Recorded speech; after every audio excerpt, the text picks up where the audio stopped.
Alright guys, so what you're looking at here is the Trig cheat sheet that I'm going to post on Google Classroom, so you should have access to it. By the time you're watching this video, you should be able to see it. So this is sort of a nice summary of everything that we've talked about so far in this unit, and some things that you're going to be talking about this week, learning about this week. So I wanted you to have it all in one place so you can kind of go to the same place to find all these identities and things, because there are quite a few of them, and I know it's kind of overwhelming at times. What I want to do is talk about some of the specific ones on this sheet, just go over a few things that may not have been in the Khan Academy videos that you watched, or the exercises that you did, and just show you where a couple of these other identities come from that may not have been super clear just from the other work that you've done this week. So this stuff is pretty standard. This is our standard definitions of our sine, cosine, and tangent functions. You've been dealing with this at least since Math 3, maybe earlier. The new stuff that you learned this week were these reciprocal trig functions. That's what we call them. So it's just the reciprocals of sine, cosine, and tangent. So that's these right here. So cosecant, secant, and cotangent. So I'm going to highlight those in green. I'll show you why in a minute. So all these are the reciprocals of sine, cosine, and tangent. So if you just remember that cosecant is the opposite of sine, secant is the opposite of cosine, and tangent is the opposite of cotangent, or cotangent is the opposite of tangent. If you can remember those three facts and how they're related to one another, this stuff's easy. So if you already know the sine, cosine, and tangent definitions, that's your SOHCAHTOA rules, right? SOHCAHTOA. So opposite over hypotenuse, adjacent over hypotenuse, and opposite over adjacent. So if you know these three already, which I know all of you do, then it's pretty easy to get from these to cosecant, secant, and cotangent. You're just flipping them over. So if sine is the opposite over hypotenuse, cosecant is the hypotenuse over the opposite side. All they are is just the reciprocal or the inverse. You're just flipping over the original sine function. So these are things that you should be able to remember as long as you know your sine, cosine, and tangent. So what I'm highlighting in yellow on this sheet, this is important. What I'm highlighting in yellow is things that I think that you should know off the top of your head. If I were to just walk up to you on the street and ask you what's cosine, you should be able to tell me it's the adjacent side over the hypotenuse. What I don't think you need to directly memorize necessarily is the stuff that I highlighted in green. So I'm going to show you that not everything on this sheet do you need to memorize word for word and just be able to repeat it as needed. But what you do need to be able to do is, if you know these original trig functions, then you know how they're related to the reciprocal functions, then you can figure these out pretty easily without having to memorize cosecant is hypotenuse over opposite. You just know that cosecant is the opposite of sine, and you knew sine, so then you can figure out the cosecant. So again, none of the stuff on this sheet actually is given to you on the North Carolina final exam for pre-calc, which means that the state, the Department of Public Instruction believes that you should be able to take your exam without having any of that information given to you. So this is what your equation sheet would look like for the final exam. We're not having the final exam this year, but if you were to have it, this is all the equations that you would get. So this is all actually stuff, most of this stuff is things that we're going to talk about in the last few weeks of the semester here, but none of it is the trig identities that we're dealing with right now. So with that being said, the stuff that I'm highlighting in yellow are things that I think you should be comfortable enough with at this point that you know them off the top of your head. And then the things in green are things that I think you can derive pretty easily if you were on a test or something without having to actually memorize. So the same thing goes over here. So this is our unit circle definitions of trig functions. We've talked about these before. The sine corresponds with the y value, the cosine corresponds with the x value, and tangent is y over x. So same thing. If you know that cosecant is the if you know that cosecant is the opposite of sine, then it's pretty easy to get that if sine is y, cosecant is 1 over y, secant is 1 over x, cotangent is x over y. Those are pretty easy to find once you know sine, cosine, and tangent on the unit circle. Now let's move down here a little bit. So tangent, again, you already know tangent. You know that tangent, you know that tangent is sine over cosine. And since you know that cotangent is the reciprocal of tangent, you know that that means cotangent is just flipped from what tangent is. So cotangent is cosine over sine. And there may be some helpful mnemonics that I can look up and try and share some of those with y'all if you need tricks or ways to remember these. I can't remember all the ones that I learned when I was in high school. I'm not going to highlight the half angle formulas or the cofunction formulas. Those are things that I don't think you necessarily need to be able to remember off the top of your head or derive, but I think that there are things that you should be familiar with.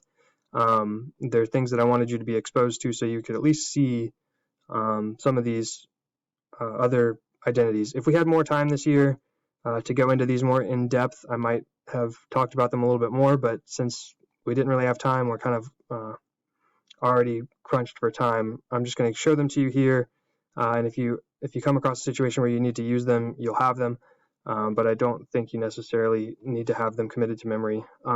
Basically, once you get to calculus, all the things that you really need to remember, you'll kind of remember naturally just from using them so much.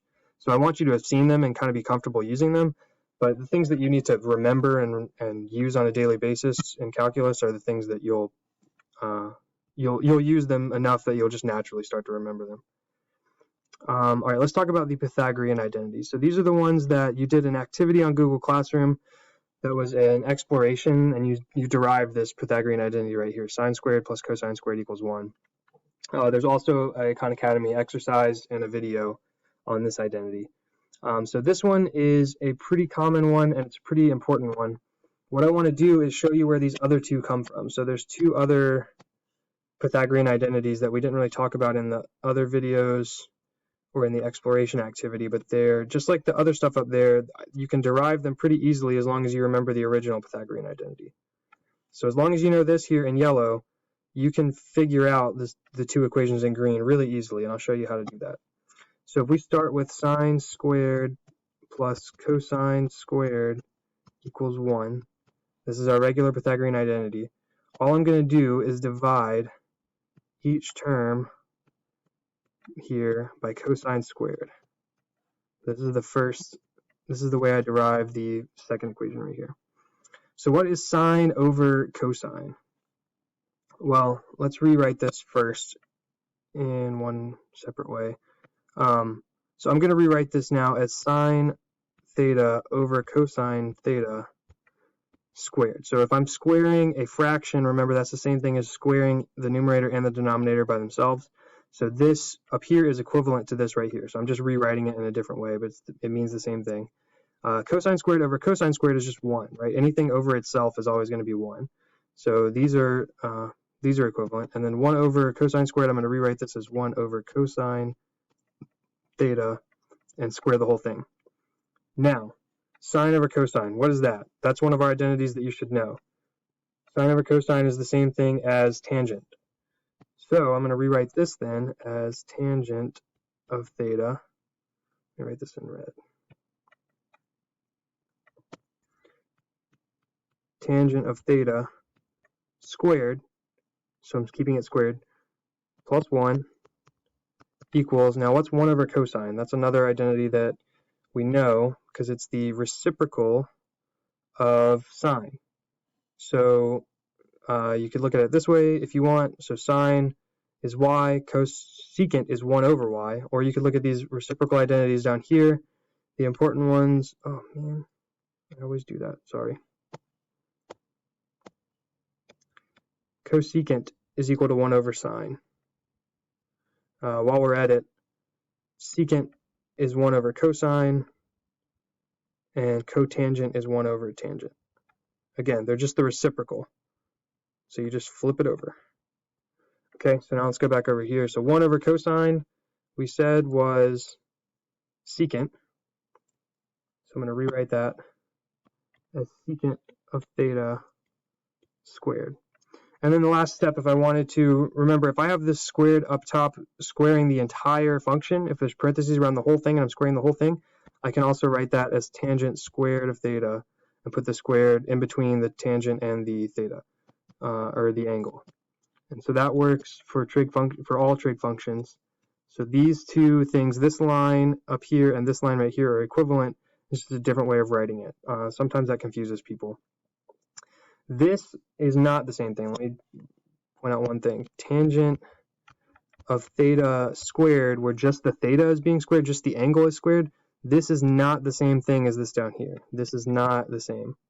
So these two are the same, but this is different. This is where you're only squaring the angle, so we don't want to deal with that. That's not what we're looking at for this identity.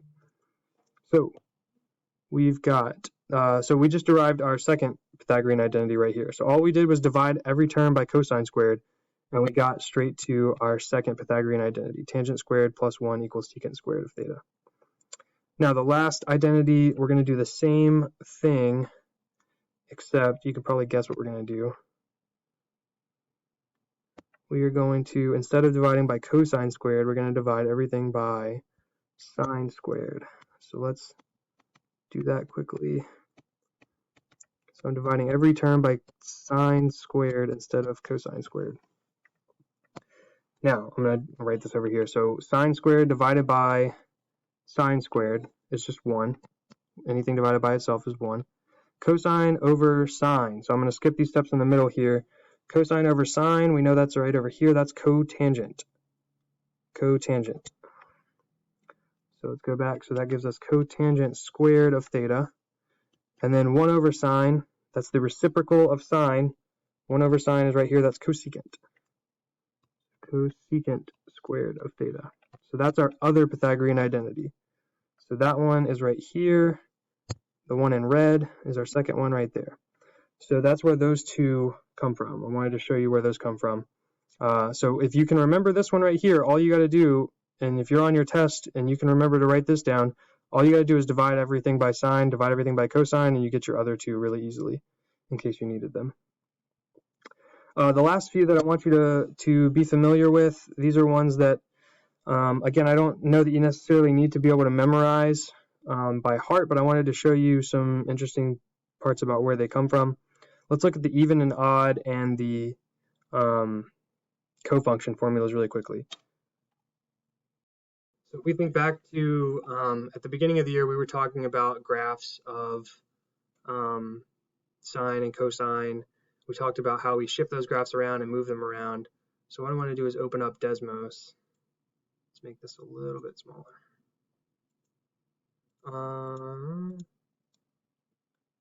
So I've actually got something pulled up already there. Let me talk about that in a minute. So here's a graph of sine of x. So remember that sine of x goes through the origin. It starts at 0 and it oscillates between 1 and -1 on to infinity. And again, we can do different things to this. So a negative out front will flip it over the x-axis. A negative inside will flip it over the y-axis. So those are things that we learned about in the first function families unit. So let's think about one of these identities here. Let's look at sine of negative theta is equal to negative sine of theta. So to show that, I could easily graph sine of negative theta here. You can think of x and theta as the same thing. They're just variables. Now if I graph negative sine of x, it's going to sit right on top of it. So they're identical. They're the same graph. And that's just showing you that this is true. So you could do that with all of these. You might remember that on Khan Academy, he showed you a proof of these using the unit circle, where he went around to each of the points and showed you that if the x value is the same here and here, then cosine of theta has to be equal to cosine of negative theta. That works as well. This up here is just sort of condensing it down to the ones that I think you really need to know and be familiar with. So you can see it there using graphing. See where it comes from using graphing. All right, the last one I want to talk about really quickly. Let's look at these cofunction formulas right here. So let's look at sine of pi over 2 minus theta, for example. So first I'm going to graph the right side. So this is cosine of theta. So just graph cosine of x. So remember that one starts at 1. And then I'm going to rewrite this as negative theta plus pi over 2. So sine of negative x plus pi over 2. So that also sits directly on top. So if you remember, let me graph a normal sine of x function. Or I guess I'll graph a negative sine of x function. So sine of negative x starts right here. This plus pi over 2 shifts the whole graph to the right by pi over 2. So here we are at negative pi over 2 comma 1. Now if I add pi over 2 to it, I shift it to the right, and now we're